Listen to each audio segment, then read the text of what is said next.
iniciar nosso próximo tema, que é essa separação em eixos, né? E aí, assim, eu não quero dar a minha visão do porquê que foi separado, ou como foi separado, mas eu queria trazer a Vivian para comentar um pouco sobre a importância dessa separação e por que que ela é, inclusive, necessária, né? Bom, vamos lá, Juliana. Também fique à vontade, Juliana. Eu também quero ouvir depois o seu entendimento sobre a questão dos eixos, mas quando a gente pensa nos eixos temáticos, é exatamente para tentar olhar para o todo, né? Tentar olhar o que tem sido feito hoje em psicologia do esporte, não só no Brasil, os principais grupos de pesquisa que nós temos no Brasil, mas também fora, exatamente por ser um congresso internacional e por nós estarmos muito antenados essas questões, o que tem sido produzido em termos de psicologia do esporte. Então, todos os anos, na verdade, todas as edições, a gente vai olhando para esses eixos, vai adaptando, vai revendo, vai colocando ou né, alterando alguma coisinha ali. A importância exatamente para que também oriente as pessoas na forma como elas escrevem os seus trabalhos e como elas até mesmo submetem ali, para ter um pouco mais de clareza. Mas, basicamente, nós buscamos esses 4 eixos tentando abarcar ali todas as novas tendências, os assuntos que estão surgindo e que estão sendo abarcados aí pela ciência que está sendo produzida em psicologia do esporte. Não sei se você já quer que eu comente sobre eles, ou se você quer deixar para mais para frente, Juliana, quais são esses 4 eixos? Eu acho que a gente pode comentar deles um pouquinho depois, assim, individualmente, porque é uma parte bem técnica, né? Bem objetiva, né? De como eles se separam. Tá bom. Posso dialogar com vocês? Claro. Veja, a Vivi foi muito feliz na fala dela.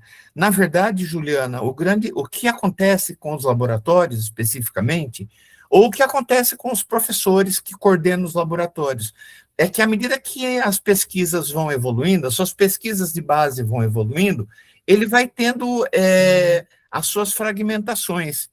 Eu tenho uma outra palavra que me fugiu da cabeça, porque o Alzheimer está tomando conta de mim, certo? Mas na grande realidade, o que vai acontecer assim, você vai derivando, é melhor falar derivando. Você vai saindo da tua linha principal e vai entrando em atalhos. Os atalhos são muito importantes. E aí, Juliana, você que é novinha, tanto quanto a Carita e a Vivi, vão perguntar assim, mas como surgem os atalhos?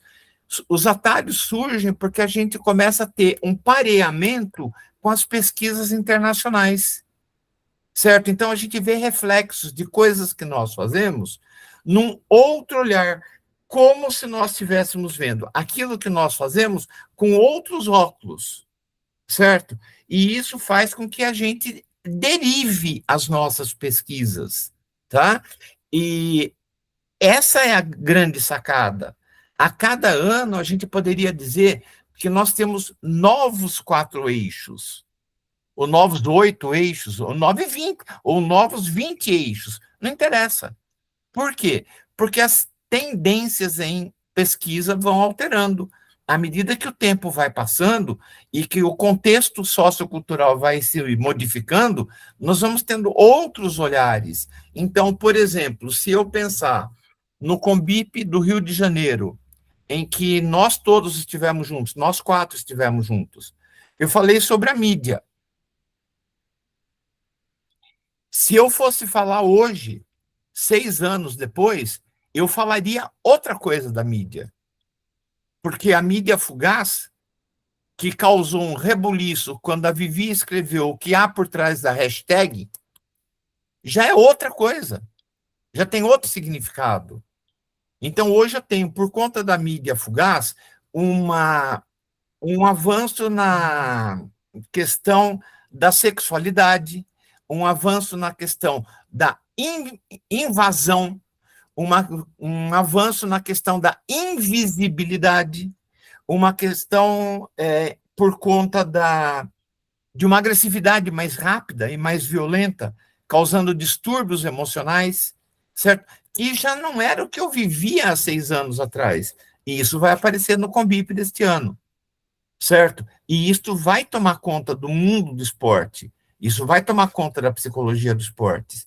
Então, esta natureza criativa, ou essa natureza instigadora do novo só nos grandes congressos. Vão ao Conbip ver o que tem de novo. E aí eu só queria antes de até pedir para a Clarita também adicionar o que ela achar que é interessante, mas é porque vocês estavam falando, e aí eu peguei a fala da Vivian, eu também queria entender o que você, né, o meu olhar, né, e aí, assim, trazendo um pouco do meu olhar, e é um olhar de quem está chegando agora, né, de quem chegou ontem aqui nesse processo, na minha cabeça, você, tá bom, eu divido em eixos, porque os temas são semelhantes, e aí aproxima pessoas que conversam, têm a mesma linguagem, aí facilita a troca e tal.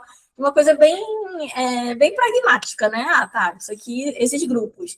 E aí foi legal trazer, inclusive, para mim, eu acho que talvez seja muito.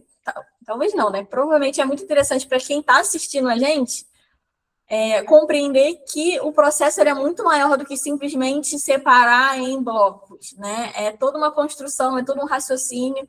Eu acho que quem se inscreve, quem vê, quem vai, eu acho que não pega um pouco desse processo, né? Da questão do como as coisas, na verdade, vão se desenvolvendo. Elas não são simplesmente postas no dia de 28 a 30 de outubro, que seja, né? Isso aí vem toda uma construção, e também não é uma construção bianual, né? Não é a cada 2 anos se constrói, é a cada Conbip vai se aperfeiçoando até chegar na construção de hoje. Então, isso era uma visão que, de fato, eu não tinha esse processo. Para mim era isso, eram os eixos, que realmente os eixos, eles convergem dentro de um assunto em comum. Mas eu queria falar para não perder essa linha de raciocínio minha aqui. E de um assunto inquietante para o momento. Sim, que o próximo também já vai ser outro. Porque não faz sentido nós apresentarmos o Conbip de agora um eixo sobre a motivação tal qual a gente via a motivação na década de 90. Não. Hoje nós temos a teoria da autodeterminação, que é muito mais gritante, certo? E que merece um pouco mais de destaque. Agora, a própria teoria da autodeterminação, ela se apresenta para nós com várias facetas. Então, hoje, talvez a gente escolhesse uma das facetas. Talvez no próximo Conbip a gente não fale disso. Não faz sentido.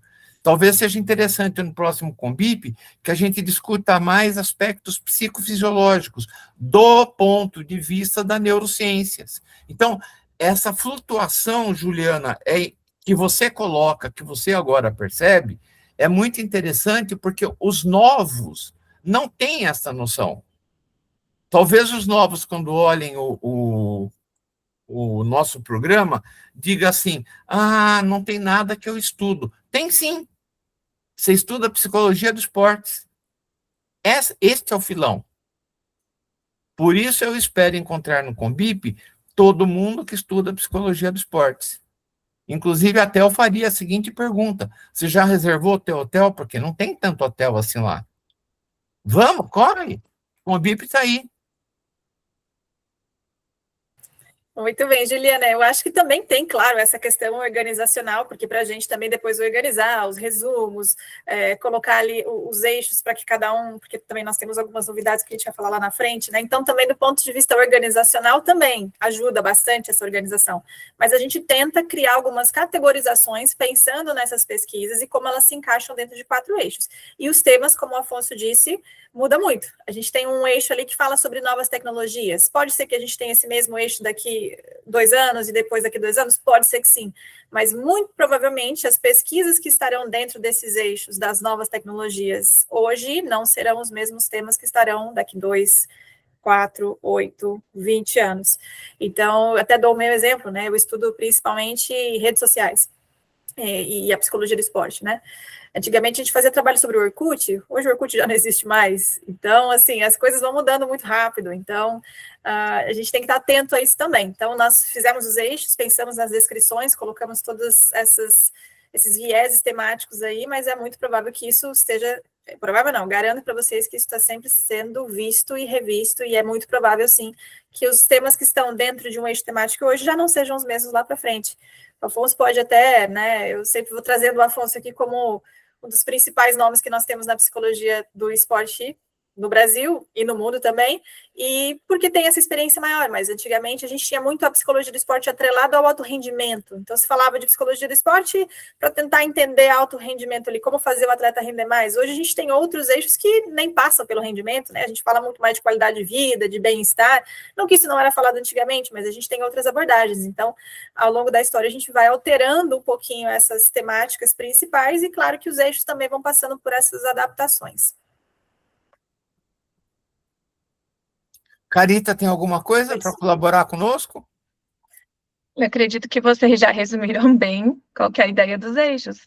Resumidamente é isso. A título de congresso, os eixos são importantes para poder contemplar todas as ideias, as pesquisas que estão em alta, que estão sendo feitas no momento, e para nós, enquanto organização, conseguirmos categorizar esses trabalhos e organizar melhor as apresentações, o que vai ser apresentado lá no dia. Eu achei interessante a fala da Carita quando ela fala em categorizar.